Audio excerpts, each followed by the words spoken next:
I was halfway through icing the cake for my ex's engagement party when I found out I wasn't invited.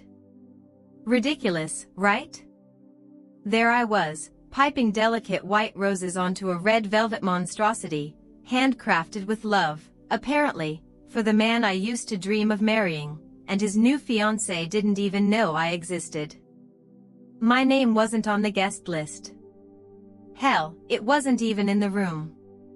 Not once had he told her about me. About us.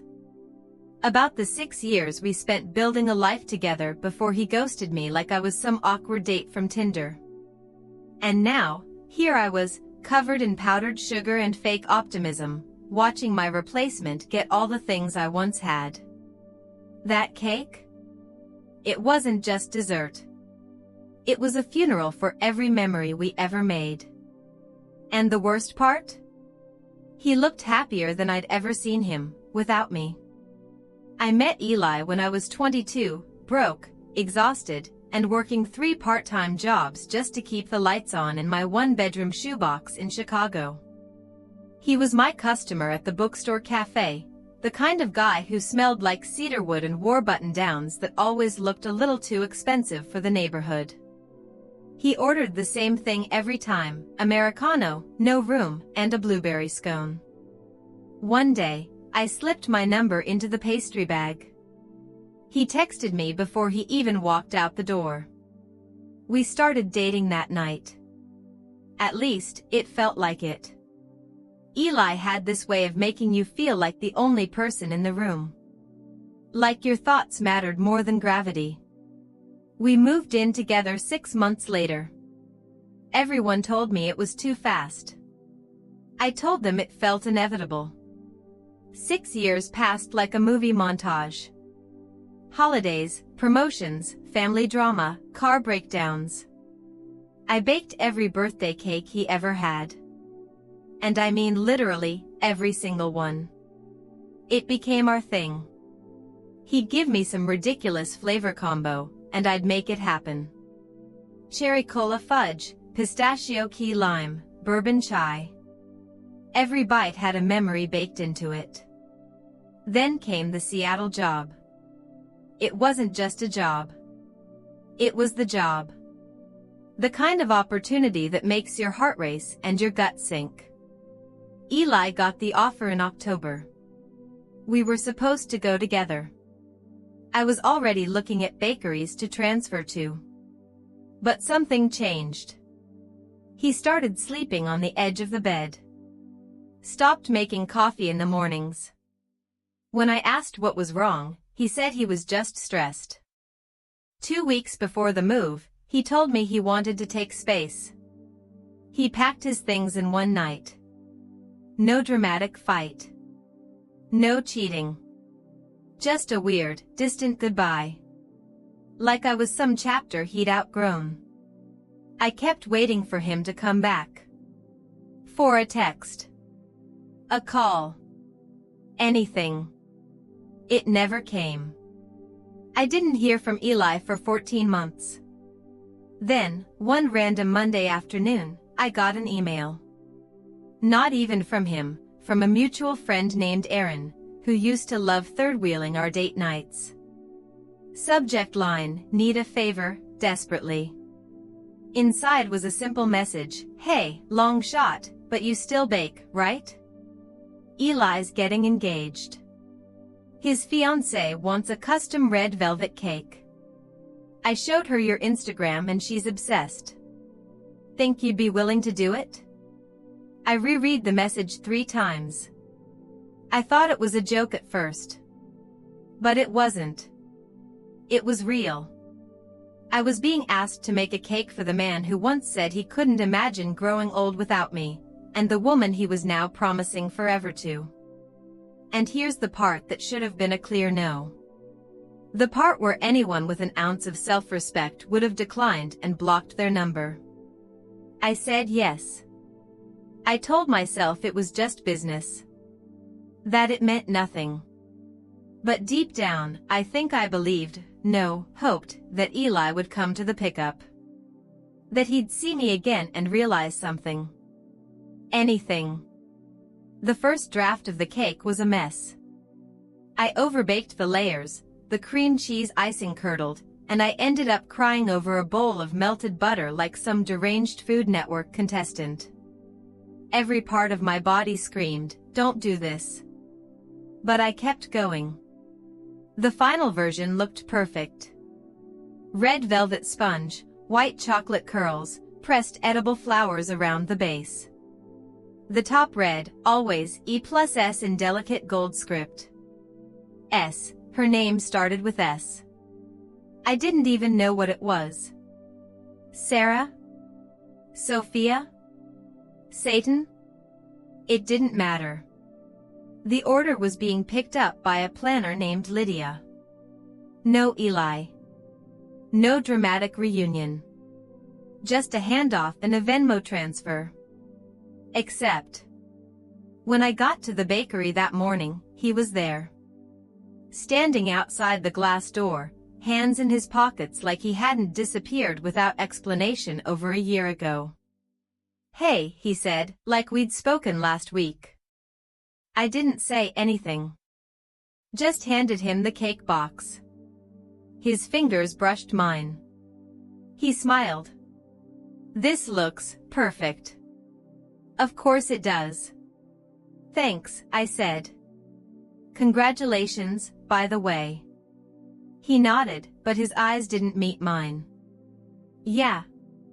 It's wild, right?" That's when I asked it. "So, she doesn't know about me?" He froze. "Then, no. It just never really came up." And that? That shattered whatever illusion I had left. Not only had he moved on, but he'd erased me. Like I was some embarrassing footnote in his past. 6 years, just gone. I watched him walk away with the cake I'd made, our cake, really, repackaged for someone else. And I knew then. I wasn't just heartbroken. I was invisible. After Eli walked out that morning, cake in hand and guilt on his face, I stayed in the bakery's kitchen for over an hour. Pretending to clean, rearranging jars, wiping down counters that were already spotless. I didn't cry. Not right away. That would have been too easy. Instead, I stood there, staring at the silver stand where the cake used to be, thinking about all the times I'd baked something for him. His birthday. His promotion. That time he got the flu and said he could only eat something soft and made with love. I remembered the mess he made pretending to help, how he always licked the batter bowl like a kid. And now, that same cake, our inside joke, our tradition, was being served to someone who didn't even know I existed. I went home and sat in silence for 2 full hours. No music, no TV, just the sound of the fridge humming and the occasional creak of my upstairs neighbor walking like an elephant in stilettos. Then, I did what no sane person should ever do after being ignored, erased, and humiliated.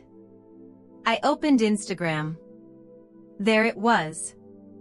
A perfectly filtered photo from the engagement party. The cake. Centerpiece of the dessert table. My cake.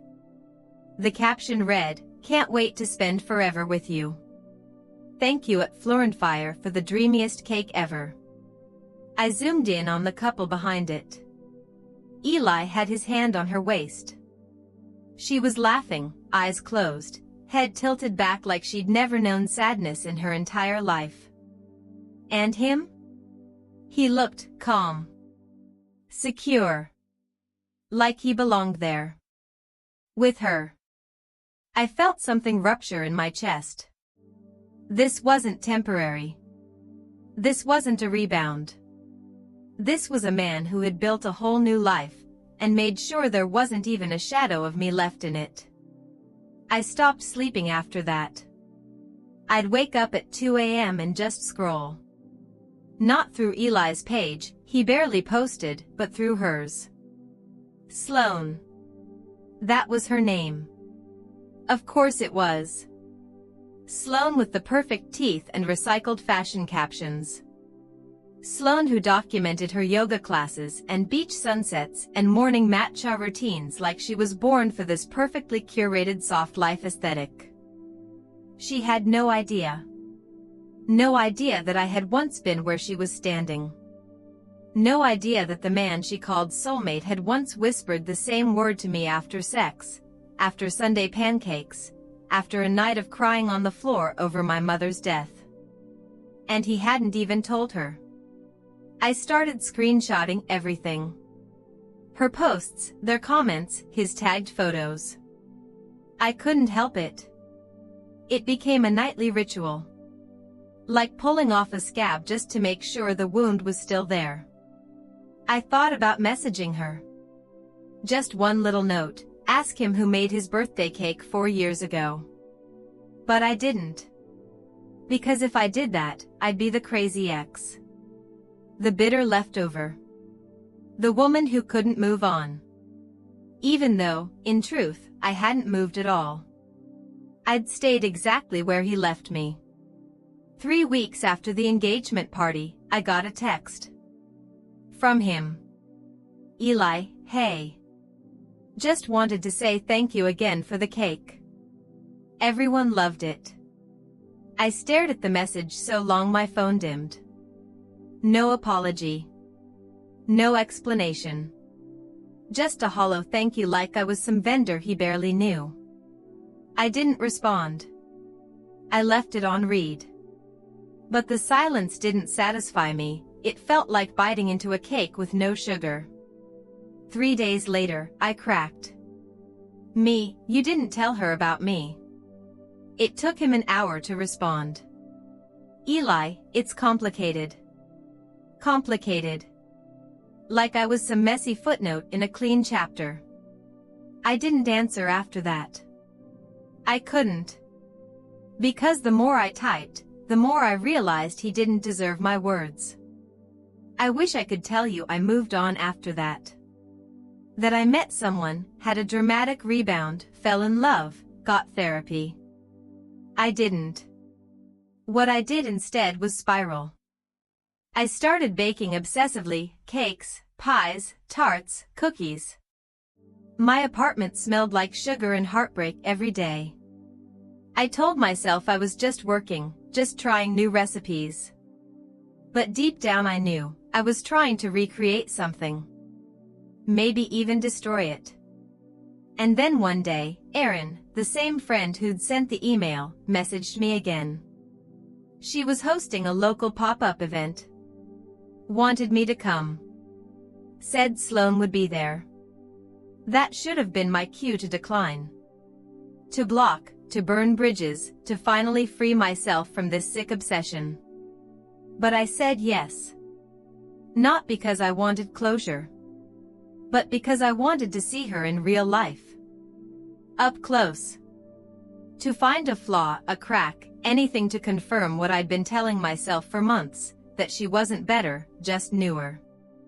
The event was held in this artsy little courtyard downtown, with food stalls and fairy lights and way too many women in flowy linen outfits pretending not to care about social media. I set up my booth. My name in chalk, cupcakes arranged like a Pinterest board. I was halfway through frosting when I saw her. Sloan. She was even prettier in person. But not intimidatingly so. Just polished. Curated. Her smile a little too wide. Her laugh a little too performative. She worked the crowd like she was being filmed for a lifestyle channel.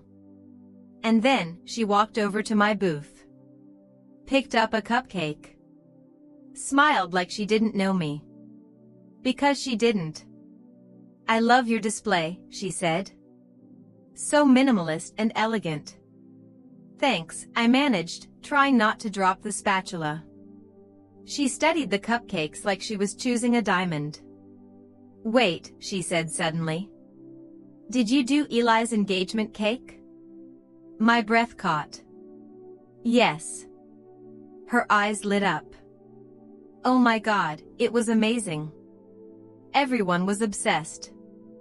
Seriously, you have a gift. I smiled. Said thank you. Swallowed the 1,000 things I wanted to scream. She didn't know. She still didn't know. She'd eaten the cake of the woman her fiancé used to love. She'd posted about it. She'd praised it. And she had no idea what it actually meant. As she walked away, cupcake in hand, I stood there frozen, humiliated, and somehow more invisible than ever. I wasn't just erased. I'd become decoration. Frosting on the story of someone else's life. A week after the pop-up, I deleted every photo I'd ever posted of him. Not because I was over it, but because I realized I'd been building a shrine to a man who'd rewritten me out of his life, and I was tired of praying to a ghost that no longer answered. But that didn't mean I'd healed. Not even close. At night, I still heard his laugh when I closed the fridge. Still reached for 2 mugs in the cabinet out of habit. I still remembered the way his hands looked when he kneaded dough next to me that one Christmas, awkward, too much pressure, but trying. He always tried. Until he didn't. I started therapy, not because I believed in it, but because something had to change. My therapist's name was Joy. Which felt ironic. She looked like someone who knitted her own socks and kept herbal tea in her purse. At first, I hated how calm she was. Like she'd never felt the kind of spiral that makes you question if your memories were even real. But I kept going back. Week after week, she chipped away at the stories I told myself. That I was replaceable. That I just hadn't been good enough. That love could evaporate without warning, and that meant it never really existed. She didn't say I was wrong. She just asked better questions than the ones I had answers for. When I told her about the cake, she blinked slowly and said, "You gave him a piece of your heart. And he served it to someone else." I nodded. Now the question is, what do you do with what's left? That haunted me. Because I didn't know. I didn't know what was left of me once I scraped away the parts molded by him. For so long, I had tied my value to what we had built. The shared books. The inside jokes. The place on his couch that still remembered my shape. Without him, I was unanchored. But for the first time in months, I wasn't angry. I was just empty. And ready to fill that space with something that belonged only to me. Then came the email. Subject line, "Hope this isn't weird." It was from Eli. Of course it was. I stared at it for a full 5 minutes before opening it. And even then, I read the first line and closed my laptop like it had burned me. I didn't look again until the next day. He said he'd been thinking about me. About us. That the engagement was on pause. That things hadn't been feeling right. That he missed our conversations, my presence. That Sloane was wonderful, but maybe a little too curated. That she wanted to plan a wedding on a mountaintop and he just wanted something small and quiet. That he didn't feel seen. He didn't say her name again after that. He asked if I'd want to meet for coffee. Just to talk. I stared at the message until my screen dimmed. I felt nothing. Not anger. Not hope. Not pain. Just quiet. For months, I'd begged the universe for this. Prayed for this crack in their perfection. This moment where he'd look at her and realize she wasn't me. And now that it was here, all I could think was, it's too late. I didn't respond. Not for a week. Then 2. I brought it up in therapy. Joy didn't ask what I was going to do. She just asked what I wanted from it. The truth? I wanted to see him. Not to get him back. but to finally say the things I'd swallowed for far too long. We met at the same coffee shop he'd once left me for. The same one where I watched him walk away with a cake I'd made for his future. He was already seated when I arrived. Same jacket. Same tired smile. Same hands fidgeting with a napkin like he didn't know what to do with them when I wasn't filling them with directions. "Hey," he said. I sat down. Nodded. He talked first. About how things had moved too fast. About how he didn't know how to slow them down once the ring was on her finger. About how easy it was to get caught up in someone else's rhythm and forget your own. Then he said it. "I never stopped thinking about you." It should have moved me. But it didn't. I just looked at him and said, "That's not the compliment you think it is." He blinked. "I thought about you every day for a year. While you forgot I existed." He opened his mouth, then closed it. I didn't let the silence drag. "You asked if I'd meet you here just to talk. So let's talk. I want to say this once, so I never have to again." He nodded slowly. "You hurt me. Deeply. Not because you left. People leave. But because you made it look like I never happened. Because you took everything we built and replaced it without a blink. Because you let her eat the cake I made like it was just another order." He looked down. "I'm not angry anymore," I continued. "I'm just sad. Sad that you never thought I deserved a conversation. That you didn't even try to explain until your perfect plan started falling apart." He looked up then, tears in his eyes. "I didn't know how." "I did," I said quietly. "I spent months crafting the words. You just didn't want to hear them." We sat there in silence for a long time.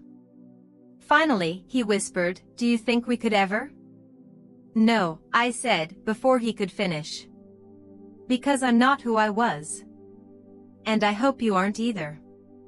He nodded. We left without hugging. He didn't ask to see me again. I didn't offer a goodbye.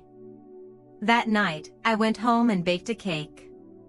Not for him. Not for anyone else. Just for me. Vanilla bean with raspberry jam. Cream cheese icing. A single gold or piped on top. R for reclaiming. For release. For remembering that I was always whole, even when someone else couldn't see it. I ate a slice while sitting on the floor of my kitchen. No candles. No occasion. No ghost hovering over my shoulder. Just peace. The kind that doesn't come from closure or revenge, but from finally being able to let go of what never loved you back in the way you needed. And that was the real celebration.